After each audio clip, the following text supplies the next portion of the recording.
Nobody's born incredible. People who do incredible things simply took the right steps. This is our journey. This is the hunt for incredible. All right, so on today's episode, we have a very special guest. We have Derek Sherrell. He is the king of ADUs. For anybody who doesn't know what an ADU is, we'll dive into it, but effectively, it's an additional dwelling unit that you can place on a property. There's a lot of opportunities for investing and leveraging it for financial freedom and all sorts of exciting things that we're going to dive into. So, Derek, thank you so much for being on the show. I'm glad to be here. Let's see if we can help some people. Yeah, let's do it. All right, so to kick things off, would you mind giving a bit of context in terms of your background and how you got into the space? Yeah, for sure. So I got into this weird little arena by total accident. My story quickly was I was a delinquent high school kid with no real future, and I had a wood shop teacher that handpicked a group of us misfits and started a construction technology class.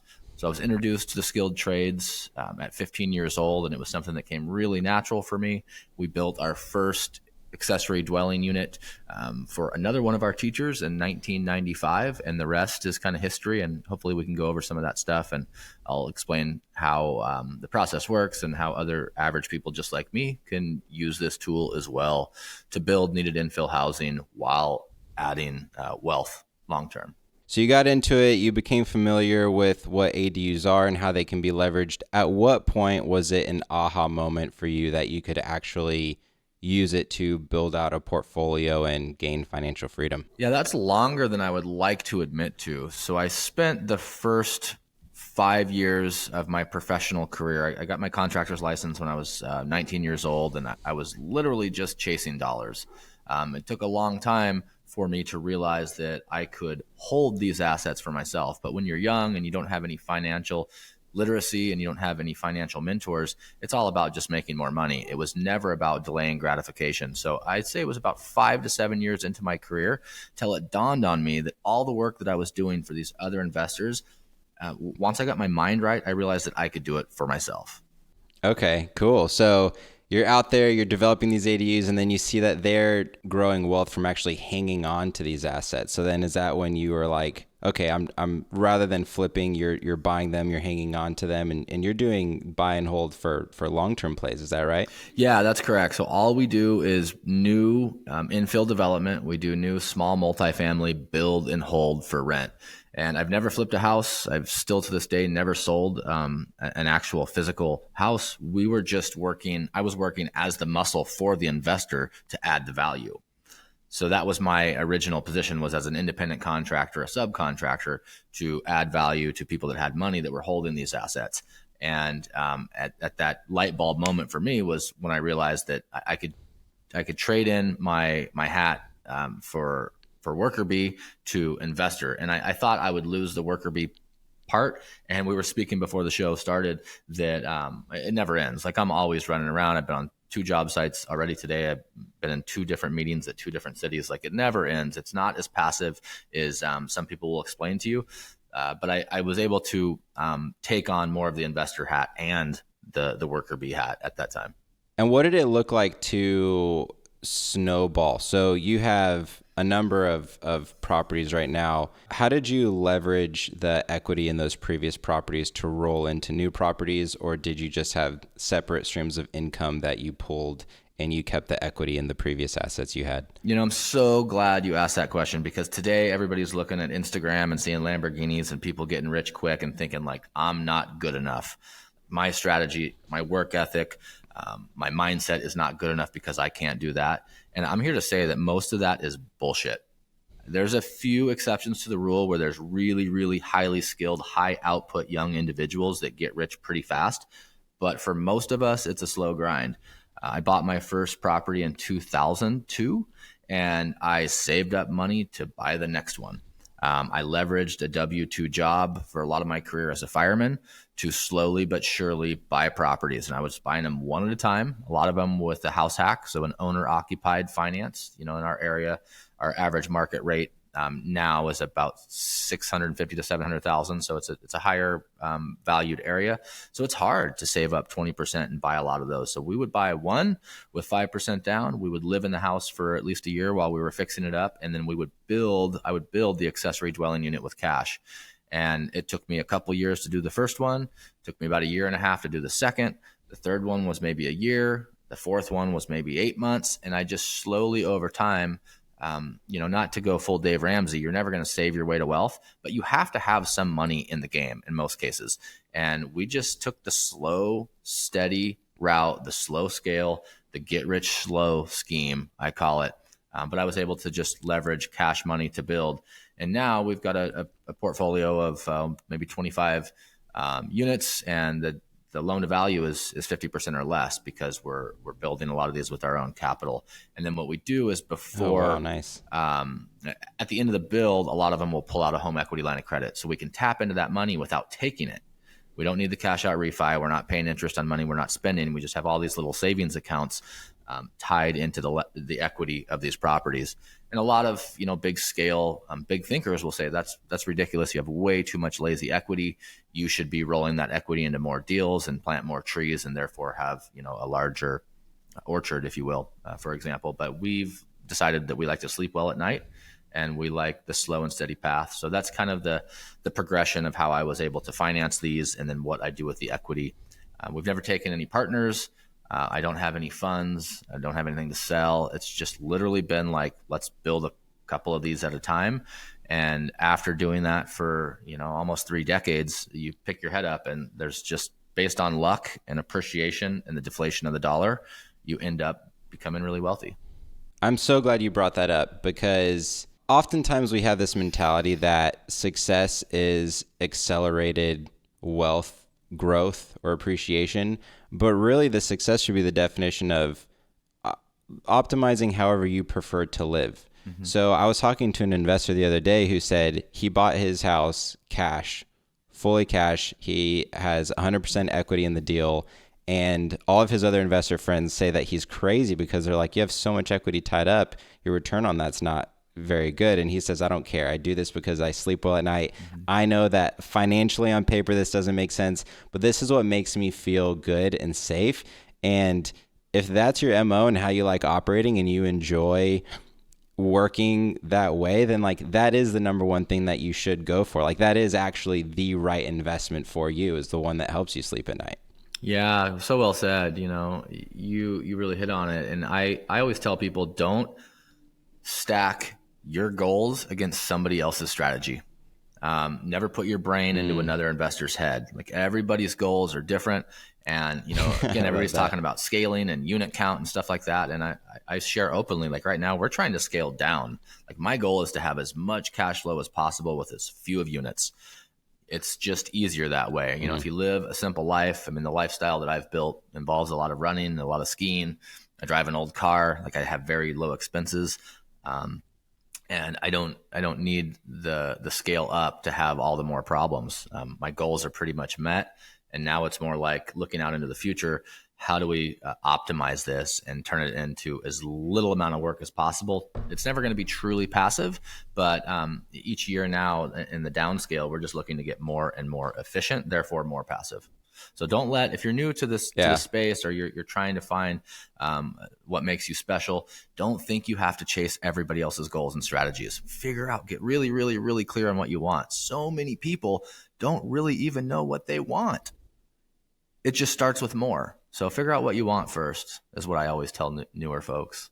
100%. And that's actually something that drew me to your content originally. For anybody who doesn't know, we'll touch on this at the end also, but it's that ADU guy on Instagram. Is how real and transparent you are, and how non-flashy you are. Like, you're in the dirt, you're explaining things, you're explaining how to do things without any of the flash and the fluff. I think a lot of people online, they're trying to attract people with entertainment, and they're entertaining by showing flash. And a lot of people who are getting into the game of real estate don't realize that that flash is often either from over leveraging themselves, so they're not in a position to be that flashy at all, or they have additional revenue streams like masterminds or these other courses that they're selling that generate revenue that subsidizes the flash, even though they're talking about real estate. Like, wealth loves time, and it takes time, and you have to invest that time over a prolonged period of time to actually build up to the point where you can leverage the assets to buy luxuries or liabilities, but you don't need to be flashy right out the gate.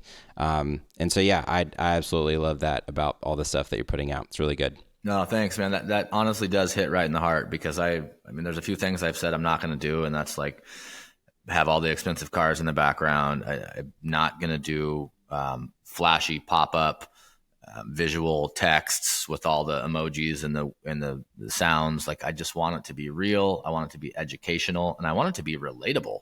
I mean, more than anything, it's like, we don't all have to go be influencers. If you have a skill and you're better than a lot of people at it, you can share it without trying to grab attention. And what I found, and it's slow, it's people click on it a lot less. There's a reason why everybody's using yellow and pink flashy subtitles, is because they work. It grabs attention. But over time, if you're really truly trying to help people, the more relatable that you can be. This is based on the feedback. I'm not an expert in this, but the feedback I've gotten is similar to what you just told me, that the more relatable you are, the more average and normal you can show yourself as in the teaching environment, the more people are going to actually listen to what you're trying to teach them.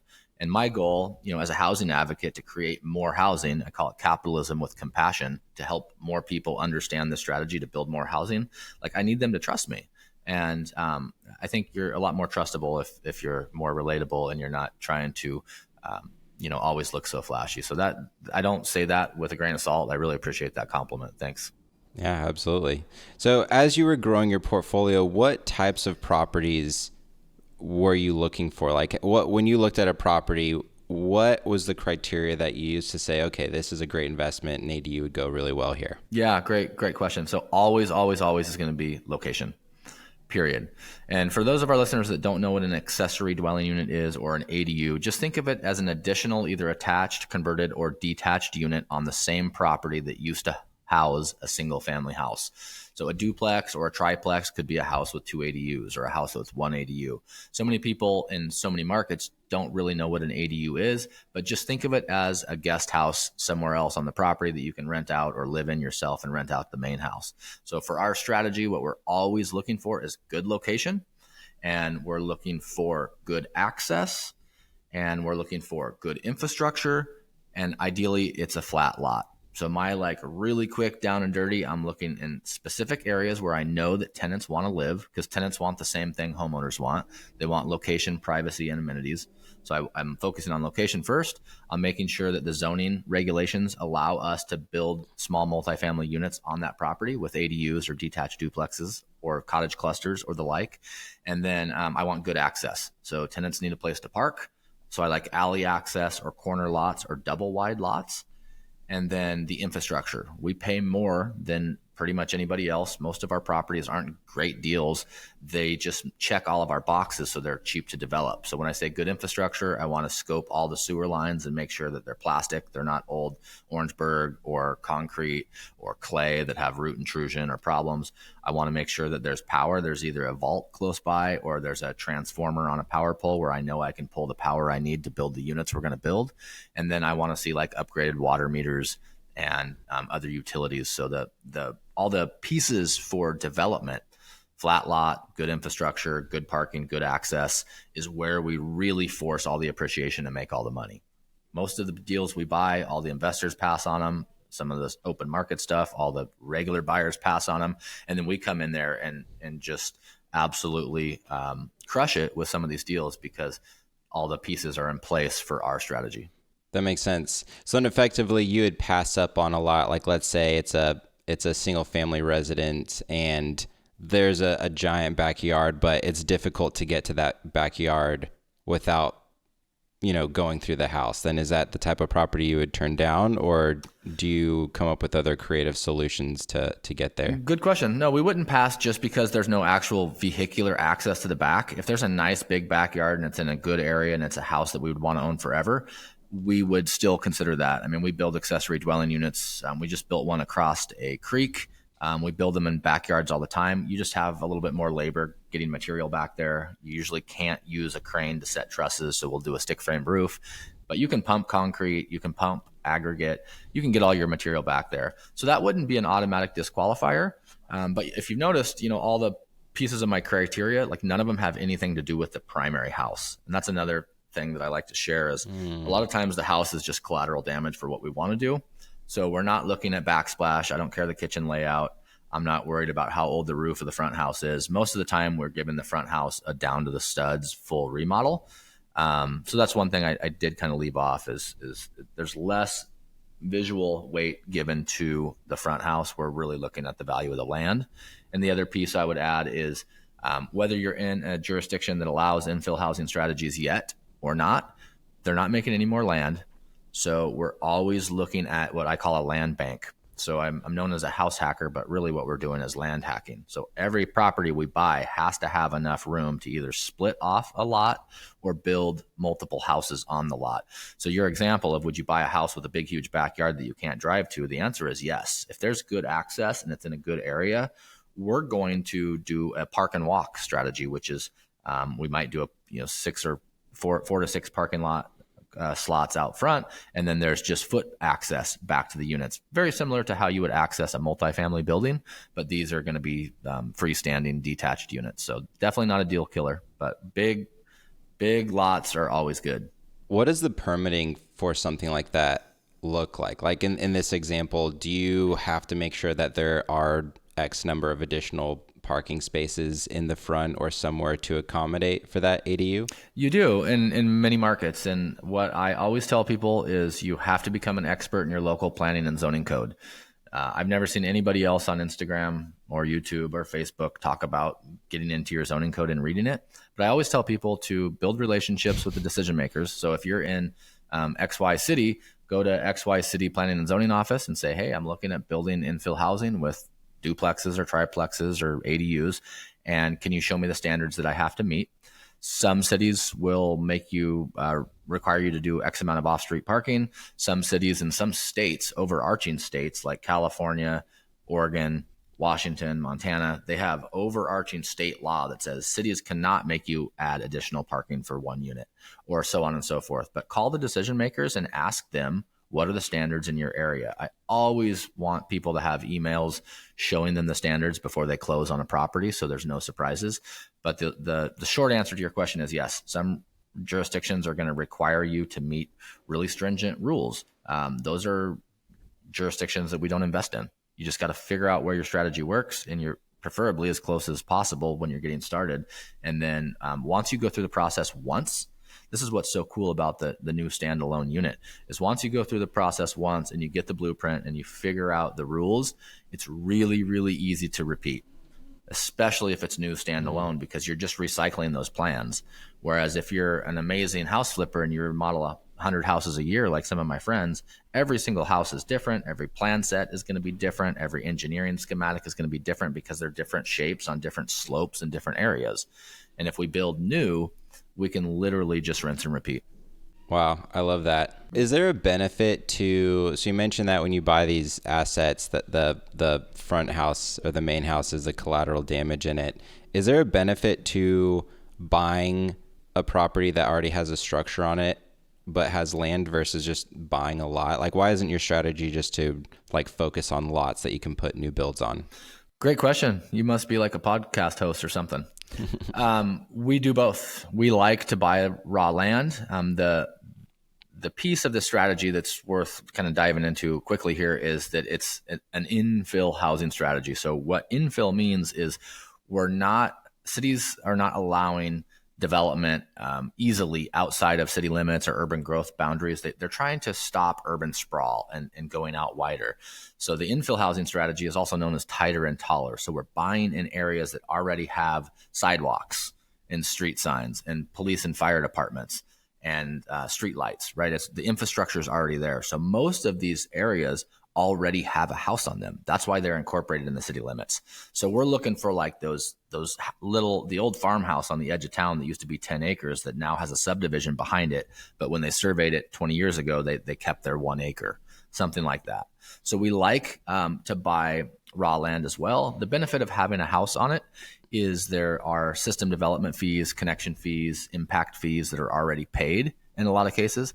But we found over the years that $10,000 to $30,000 of savings of like basically tearing down the whole house except for one wall and calling it a remodel does not outweigh all the variables that it comes with to bring an old house back to new. We'd rather start new. There's just way fewer opportunities inside of these cities to find bare land because they've already all been developed. That's interesting. So essentially, having a primary structure already on there is more of a byproduct of the situation than like part of the equation or the strategy. Exactly. That's where collateral damage comes up. And occasionally we'll buy one with a nice house, but not very often. Usually it's something that has some distress. Okay, that's interesting.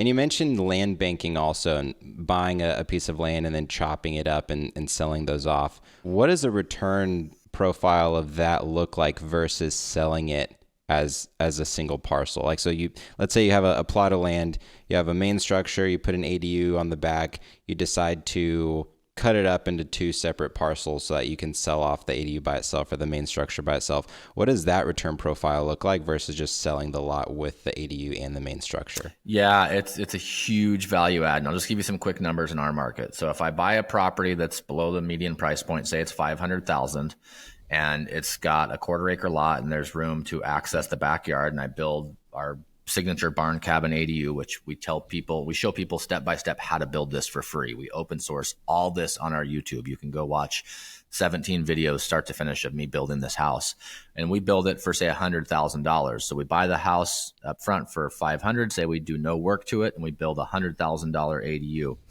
We have a contributory value and appraisal value based on comps of around 600,000. Say we have dollar for dollar. Okay, if we are able to do a fee simple lot partition and create a new lot of record, not a condo, but a new lot, like we are allowed to do in our state and a lot of other states, that $100,000 ADU is probably going to sell for 400, 425. So that same piece of land with that same unit on it, one of them has $100,000 contributory value to the primary mortgage or the primary property. And if we split it off, we've got a $500,000 property and a $400,000+ property. So it doesn't take very long, Wow. even me, who basically has like an elementary school education, to do that math. Here is the kicker, guys and girls, and who's listening here. I want people to hear this, is that you don't have to capture that big, huge equity split. Like most people think, oh man, why would you just not do that? You can do them in 90 days, make 300 grand every 90 days and go buy a Lamborghini. Because over time, if we just do that strategy, we're just going to pay a lot of taxes and we're going to have to always work. By keeping the units, we keep them. A lot of times we don't even split the lot because our goal, right, is to have passive income and to hold these assets until I die, and then we're going to give them all away. And we don't want another tax bill. We don't want another insurance payment. We don't want all these burdens that are just going to reduce cash flow. So we dodge that huge equity bubble that I just told you, and we just keep them on the same lot in most cases. Because again, like your strategy may be different than my goals. My goals are to run and ski and scale down and have high equity, low unit count. And we do that by keeping these on one parcel. But there's a lot of really good investors right now in our state, in Washington, and California with all these laws that are absolutely making a killing by coming in, building these units, splitting them off, and then forcing mass appreciation. My buddy Thatch up in Seattle, I mean, they do these often. They buy a place for $650, they put $100,000 into it, and then they build a $350,000 ADU and split it off. And the house is worth $900 and the ADU is worth $650 or $700. I mean, they're pushing $500,000 equity plays building these units. So yeah, if you're into active income, that's a great strategy. But another thing that nobody taught me when I got into real estate was it's not about how much money you make, it's about how much money you keep. And so that's part of the reason we don't like to sell. Gotcha. I love that. Do people also put an ADU on and hang on to it for a year or two and then split it right before the exit, as opposed to like when they do exit and they want to avoid some of those bigger tax bills? Yeah, that's a good question. The answer is not yet. This is so new within the last couple of years. But I mean, for full transparency, we're doing one right now. We're doing the first one in our section of the state, maybe even in the state. This is a brand new law. It just came out. And we're doing a lot split, and we're sharing this open source too on our YouTube channel, where we bought an old house, we're remodeling it, we're building a new unit in the back, and we're actually doing the fee simple lot partition. And we have 36 months. We have 3 years to record it. So it's going to all be platted and done, and then we'll have 3 years to actually pull the trigger and create that lot. So to answer your question, nobody's done it yet, but that's a strategy that we might have. And as much as I hate to sell anything, I might really sell this one just so I know the strategy. I mean, how am I going to help other people and teach this if I haven't done it myself? And nobody's done it. So we don't know yet, but I would say, yeah, that would be a good strategy. If you want to hold a place for a couple years, say you're a new investor trying to do a live-in flip, don't record the final plat creating that legal lot until you're ready to sell, because the tax bill will get passed on to the buyer, not you. So that's what we're looking for. That makes sense.